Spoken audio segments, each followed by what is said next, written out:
हरिश्चंद्र जी की कथा गरीबदास जी ने लिखी है, वो ध्यान से सुनिए, इतना आनंद आवेगा पूछो मत। गरीब हरिश्चंद्र इसमें ये बताते हैं कि उनको कितना विश्वास था, अपने वचन पर डट गए, लड़का भी बेच दिया, रानी भी बेच दी, अपने आप को भी बेच दिया, लेकिन अपने उद्देश्य को नहीं छोड़ा। गरीब हरिचंद्र हरि हेतम अयोध्या नगरी रहते, सतयुग सिंध समाद बचन सब ही सत कहते। हरिश्चंद्र जी सतयुग के अंदर हुए हैं और वो अपने सत के वचन बोला करते, सत पर रहा करते थे, असत बात नहीं कहा करते, बड़े दानी थे।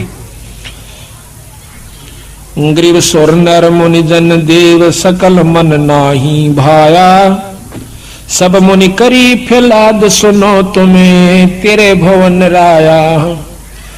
इतनी अच्छी कीर्ति राजा हरिश्चंद्र की होगी थी कि वो देवता लोग भी उससे यानी जीलियसीकरण लागे, द्वेष रख कर लिया। तो वो विष्णु भगवान के पास जाकर कहते हैं कि महाराज एक हरिश्चंद्र नाम का मृतमंडल के राजा है, मृतमंडल में अयोध्या नगरी में राज करता है। तो वो कहते हैं सत नहीं छोड़ता, हम उसकी परीक्षा लेना चाहते हैं। गरीब स्वर नर मुनि जन देव सकल ना भाया, सब मुनि करी फैलाद सुनो तुम त्रिभुवन राया। गरीब सत बाक है, सत ही कह है, ये सत ही पूजा ध्यान, सत ही सारा कर्म है, सत के चले विमान। गरीब स्वर नर मुनि जन देव फैलाद लगाई भारी, सुनो विशंबर नाथ हरिचंद्र हैं अधिकारी। गरीब कहें विशंबर नाथ सुनो क्या की जय देवा, वह हरिचंद्र सतलीन करते हैं सब की ही सेवा। गरीब हरिश्चंद्र का पति व्रत टर नहीं टारा, वह सतवादी संत रहे। गरीब हरिश्चंद्र का पतिव्रत टर ना टारा भाई, वो सतवादी संत रहे हमारी शरणाई ही। राजा हरिश्चंद्र मेरी शरण के अंदर है भाई, वो सत नहीं छोड़ सकते। गरीब बोलत है ऋषि देव जात है हमारी पदई, सुनो सहस भुज नाथ करत हैं हम उनकी बदई। इंद्र जी कहते हैं कि मेरी पदवी जावेगी महाराज, अगर वो इस सत पर डटा रहा और देवताओं की पदवी उसको देनी पड़ेगी तो हम उसके साथ बदई करेंगे, हम उसके साथ जो है ना खेचातान करेंगे, उसके सत को तोड़ेंगे। गरीब गण गंधर्व सब देव सकल में ऊंचा को है, लीजिए ताही बुला हरिचंद टार जो देव है। विष्णु भगवान ने बोले भाई देख लो तारी मर्जी। उन्हें मालूम था कि जो मेरी शरण में आ गया और सत पर डटा रहा तो उसका कोई बाल नहीं बांका कर सकता, पर ये भी राजी हो लेंगे, ये प्रसन्न हो जाएंगे, देख लेते हैं। गरीब नारद मुनि ऋषि देव कहे सुन त्रिभुवन नाथा, हरिचंद्र सत ना जावे तुमसे संग विधाता। नारद मुनि बुलाया, वो सियाणे थे, ने बोले भगवान उसके सत ने कौन तोड़ दे, जब आप जैसे साथ हो, मेरे बस का नहीं ना आप जावा। तो विश्वामित्र को बुलाओ भाई। गरीब विश्वामित्र बोझ ढील लावे ना कोई, हरिचंद्र का सत डगा पकड़ लावत है सोई। गरीब विश्वामित्र अर्ज करे वो किसको दुखदाई, स्वर नर मुनि जन देव सबन ने चुगली खाई। यह बीमारी ऊपरताई है, राग की, द्वेष की, निंदा की, जलने की। अब कौन सोचा कि स्वर्ग पाकर तो निश्चिंत हो गए वो देव लोग, वो यहां से भी ज्यादा बुरी हालत से उन लोगों की। अब मर पड़ के ये तीन लोग की साधना स्वर्ग प्राप्ति है। महाराज गरीबदास जी कहें स्वर्ग हमने भी देखा भाई, पर अपना मन नहीं लग गया। सो फिर कहते सुन मंडल को किया पिया ना, यु काल कर्म सब भाग्या। कहते हैं सब देवता ने इकट्ठे होकर विश्वामित्र आगे चुगली ला दी। विश्वामित्र ने वो बीड़ा उठा लिया कि मैं इसके सत को तोड़ जाऊंगा। गरीब, लेकिन वो भी पूछा से कि भाई वो किसने दुख दे से, क्यों दुखी करो बेचारे ने। तो सबने चुगली निंदा कर करा के और वो श्रृंगार दिया। गरीब सबे कहे ऋषि देव हरिचंद जो डगाई, विश्वामित्र आण बीड़ा जो लिया उठाई, गरीब आबिया तबिया त्रास दीजियो हमरे ताही। ये 3 प्रकार के दुख होते हैं प्रताड़ना करने के, जो कि गुप्त रूप से संत छोड़ देते हैं और वो परेशान हो जाता है। पकड़ लाऊं हरिचंद पलक ना ढील लगाई, गरीब जब दे दो त्रास कहे भगतन के ईसा। अरे विश्वामित्र जब दिया किया मर्तलोक पियाना, दारे रूप बराहा बाग में लाध्यम ताना। विश्वामित्र ने एक सुअर का रूप बनाया, जंगली सुअर का। राजा हरिचंद्र का एक बहुत कीमती बाग बहुत प्रेम से लगवा रखा था। उस सुअर ने वो सारी बगीची उखाड़ दी, नीचे हुड शरीर अपना मुंह देवे और उथल पुथल कर दे। को जावे नजदीक उस माली ने या उनको खाने भाजे, यानी तीर भी मार लिए, उसका कोई असर नहीं हुआ। तो सब उठकर राजा हरिचंद्र के पास आते हैं। तो हरिचंद्र बोल रहा, भाई की बात होगी? कहने लगे महाराज जी एक ईसा का सूता हुआ रहा है सुअर है, और वो तो सारा बगीचा उजाड़ दिया और हमने तीर गोली मार के देख ली, उसका असर ना होता। कहते हैं राजा हरिचंद्र ने खुद घोड़ा पिड़वाया, उसके ऊपर अपना अग्नि बाण लेकर अगर के बाण लेकर के बैठ गया और सेना भी साथ चढ़ ली। एकदम राजा हरिचंद्र जब आवास है वो सुअर उसमें से निकल कर भाग लेता है। राजा हरिचंद्र इतना तेजी से भागता है, सेना तो बहुत पीछे रहेगी, वो आगे चले जाते हैं। वहां जाकर के विश्वामित्र एक ब्राह्मण का रूप बना ले से, और एक लड़की और एक लड़का दो अपनी सिद्धि से तैयार कर देता है। उस लड़की को राजा के पास ले आवे, हाथ जोड़ कर न्यू कैसे, हे राजन, हे एक क्षत्रिय, एक विप्र का काम कीजिए। अक महाराज एक यहाँ पर शायर आया था, अकमन ना बेरा शायर सूर का, पर मेरा काम कर महाराज। किधर छुप गया होगा, कित पाओगा तना के काम से विप्रवर के एक कन्या है ये, इसका ब्याह करना से कुछ कन्या दान करना चाहिए था, कोई व्यक्ति नहीं मिल रहा था, आप आगे धन्य है। राजा हरिश्चंद्र आप तो सतवादी हो, आप क्षत्रिय हो, ये गरीब कन्या एक ब्राह्मण की लड़की का ब्याह हो रहा है, इस पर कृपा करिए। तो बोले महाराज जी ठीक से, स्नान कर ले, नहा धो लिया। कहते हैं कि इनका पति कहाँ है, उसको बुलाओ। उसी समय वो लड़का बुला लिया, फेरे करवा दिए। कहने लगे इनको कन्यादान दे, 7 असरपी दे दी। लोग कन्या नहीं कर मांडा, ऐसे नहीं करा। तो वो कहता है हरिश्चंद्र कि तू राजा होकर और 7 असरपी दिखावे, तने शर्म नहीं आती, तुझे श्राप दे दूंगा। हरिश्चंद्र कह महाराज नो ना कर, या मैं थोड़ा लेके आया था, जल्दी में था, आप चलो जितना चाहो सो ले लो। कदे वहां मुकर जा, अक नहीं मुकरूंगा, अग लिख कर दे दे। क्या लिखवाओ? अग आपका सारा राज मेरे नाम लिख दे, वहां पैसे दे देना तन दे दूंगा। कदे उड़ा जाकर राजा अपन दिखावा। तो उसी समय लिख दिया कि मैं सर्वस्व अपना राज्य और इसको देता हूं, ब्राह्मण के नाम करता हूं, विप्र के नाम। वापस आ जाते हैं, आगे आके राजा को ने बोला बैठ घोड़े पे। घोड़े पे बिठा के अगली तरफ और पाछा वो पंडित जी बैठ गया विश्वामित्र, राजा को गले से पकड़ लिया आगे थे। अब तो मेरा बंधुआ हो गया। अब सैनिका ने देखा कि राजा को अरे को ऋषि पकड़े बैठा, तीर चढ़ा लिए। राजा ने बोला कि या तीन मना कर दे, क्यों मरवा है मुझे, ना अपना वचन हार जा। सब उसको कह दिया चुप भाई, मारो मत ना, इसका कोई कसूर नहीं है, मैंने लिख कर दे रखा है। तो ने बोला इब्राज मेरे नाम हो लिया, बता कितना देगा वो? 70 जो है ना 100 असरफी चाहिए थी, 100 बार। वो बोला वो भी दूंगा। ने बोला कितना देगा? तो हार जा, अपने बच्चन ने कह दे मैं नहीं दे सकता। ना ये नहीं कह सकता, कुमा कर दूंगा। कुमागा 100 असरफी इतना 10 साल में भी ना कुमाई जा। ने बोला महाराज हमने बेच दे सारे परिवार ने चल के, तेरे पैसे जरूर दूंगा मां।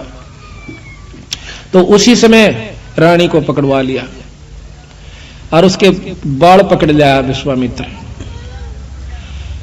राजा कति नहीं कसक्या, रानी को मतलब राजा को भी बहुत परेशान कर दिया अपनी सिद्धि से।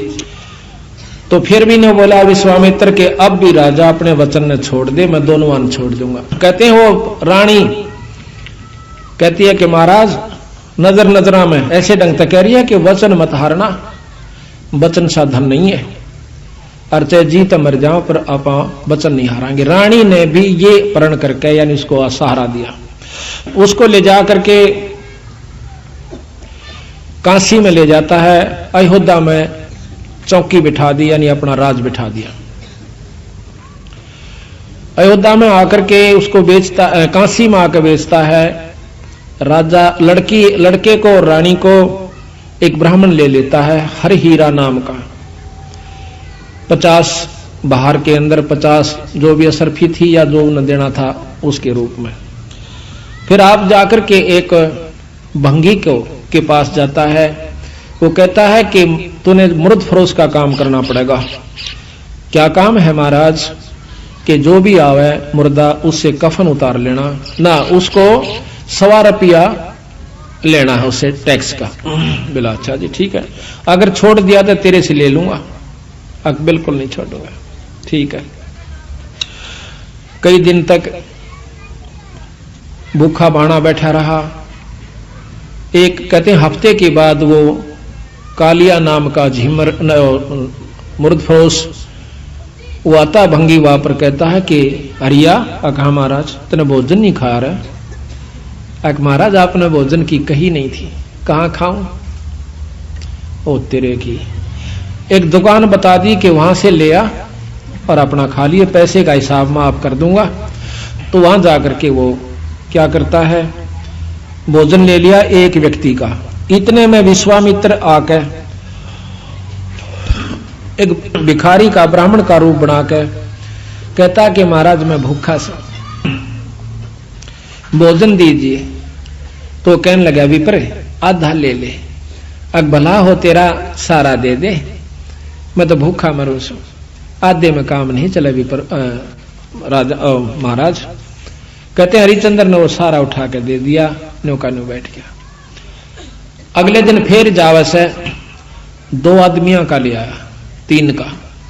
कदे कोई मांगने वाला आ जाए उसको भी देना होता है। अगले दिन फिर आ गया, आके ने बोला महाराज भोजन दो, हम क्या खेती करे हैं आपका आसरा से।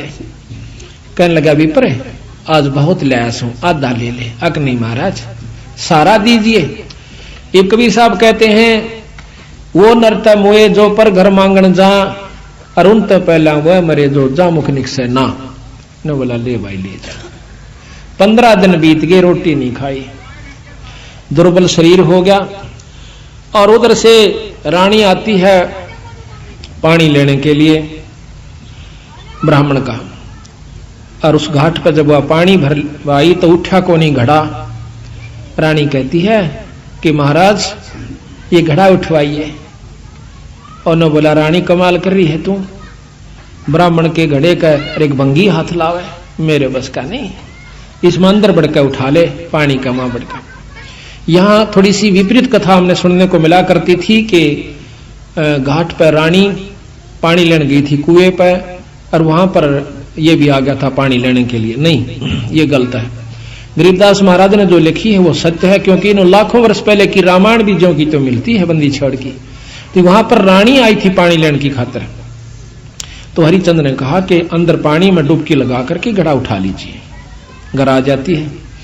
कुछ दिनों के बाद लड़का रोहतास उस पंडित जी की खातिर फूल लेने जाया करता था।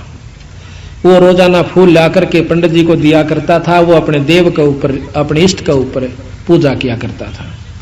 एक दिन कहते हैं रोहतास फूल लेने के लिए जावा है, विश्वामित्र वहां पर एक सर्प का रूप धारण करके वो छोरे को डस लेता है। तो पड़ा पड़ा रोहतास ने कहा ऐसा कि माली मेरी मां ने जिक्र ना करिए भाई, पंडित जी ने बता दे जाकर। वो भाग्या जावस है। अब पंडित जी चाड़ा हो गया कि हो गया कि वो लड़का किसका था भाई, रोहतास नाम बतावस है, और वो तो सांप ने डस लिया और मर गया भाई। उसी समय भाग लेता है वो हरिहर पंडित जी हर हीरा लाल का। और इतनी सुन ली उस लड़की ने भी, यानी उसकी मां ने भी रोहतास की ने, कि छोरे का तो सर्प लड़ गया। वह भी भागी आवस। बुरी तरह वो ब्राह्मण छोरे ने छाती लाकर रोया है बेटा कौन हुई रोहतासिया। तो कहते हैं रानी ने बोली महाराज पिताजी रोआ मत ना, ये ताने जाने हंस है क्यों चिंता करते हो? उस मां ने उस ब्राह्मण का ढाढ़स बढ़वाया कि ये तो आना जाना खेल से, रो मत ना महाराज, हम सब ने जाना से, हमारे साथ होनी थी सो होगी, कोई बात नहीं। अब वहां से लेकर के वो लड़के का कफन उसके ऊपर लपेट के कपड़ा चल देती है। अब गरीब की गेला कौन जा, हरी हीरा और 2-3 जने वो जाते हैं, जाकर के मर्द घाट पर लुटा देती है, फूकन की तैयारी करे से इधर उधर से लकड़ी तैयार करके। तो इतने में हरिया आ जाता है। हरिश्चंद्र कैसा कि माई वो दे टैक्स 100 रुपया काट। तो वहां पर वो कहती है कि महाराज ये आपका बेटा रोहतास है, अग मेरा कोई पुत्र नहीं है, और मैं आपकी रानी सू, कोई पुत्र नहीं, मेरा कोई बेटा नहीं, 100 रुपया दे दे। जो बोली चाला कर रहे हो कि यहां पर मैं किस पहले आऊं, इस नगर में मैंने कोई जानता भी कोई ना, और ना मेरा कोई भाई। इतनी कहकर रो पड़ती है, कहने लगे अड़ ये को नहीं चल रहा, 100 रुपया दे दे, मैं नौकर प्रयास हूं आज। तो वो कहती है कि मेरे पास पैसा नहीं, कफन उतार लेता है और नो कहकर वह पागल हो जाती है और उस लड़के की लाश को पानी में डाल देता है। वह रोती हुई सिर्फ पागल होगी, अकीब रह भी के गया, पति विमुख, पुत्र है नहीं, पागल होगी, सिर के बाल पाड़ती हुई। और फिर विश्वामित्र ने क्या करा, एक अंधी चला दी, जंखाड़ चला दिया। कौन जावा गरीब की गेला, सब आप अपने घर न टल गए। वह जाकर के एक मंडी में सिर छुपा लेती है, पड़ी पड़ी रोए, बेहोश हो जाती है। उधर से विश्वामित्र ने क्या करा, एक बहुत बड़े अधिकारी का लड़का एक बाघ का रूप बनाकर, चीते का रूप बनाकर छोरा मार दिया, पाट दिया और भाग गया लेकर के। वो ढूंढ पड़ी, जब वो विश्वामित्र ही दूसरा रूप बना के कहता है कि आज मैं बताऊंगा थारे छोरे ने एक डायन ने खा लिया। और क्या करा विश्वामित्र ने, एक पशु की को खत्म करके और उसका आगे उसके हाथ पांव खून खान लगा के घेर दिया और उसके मुंह का खून लगा दिया। बेहोश पड़ी थी वह रोहतास की मां तारावती। तो सारे उस राजा को, नवाब को, अधिकारी को, सैनिकों को लेकर के वो विश्वामित्र उस मंडी में ले जाकर दिखावा से कि यह पड़ी डांड और हाथ मुंह तलिए खा और ये बाकी हाड हुड पड़े से। उसी समय कहता है राजा के बुलाओ हरिचंद को, जल्लाद को, इसकी शर्त उतार दे। कालिया को कहा कि कालिया इसका सिर उतरवा दे, क्योंकि वो सारे काम उन्हीं से जल्लाद रूप में भी वही क्या करते थे। उसी समय राजा हरिचंद्र को, क्यों नौकर था वो कालिया का, कि हरिया कि हाँ महाराज, किस डांड का सिर काट दे। अभी महाराज पकड़ कर बाढ़ और तलवार ने मारने लग गया। पीछे से भगवान विष्णु ने तलवार पकड़ ली। नो बोला हरिचंद सफल हुआ। कौन सा भाई, कि भगवान विष्णु। अक्न्यों नहीं, भगवान बहुत दिन हो गए छुप कर रहते ने, सामने आ जाओ ना, छोड़ दो तलवार में। प्रगट सामने आ जाते हैं कि मांग हरिचंद के मांगा है, कि महाराज जब दर्शन हो गए मांगन ने भी के रह गया मेरे पास, कि फिर भी मांग भाई। अका पक्का वचन भर लो, कदे फिर जाओ। अक वचन भर लिए। ने बोला सारी काशी पार होए और या बांदी जीवित हो, ठीक हो, और इसका छोरा जीवित हो जा, और विमान में बैठकर जा, यहाँ के काशी के पशु और पक्षी भी स्वर्ग में जाने चाहिए। बोल तरीके सलाह से। नो बोला तथास्तु, सारे स्वर्ग में जाएंगे। बोल सतगुरुदेव। तो महाराज कहते हैं कि जिस नगरी में साधु रहते हैं वो नगर भी अमान है, अमर है। ऐसे प्यारे संत जिसमें रहते हैं वो सारी नगरी को पार कर दिया करते हैं।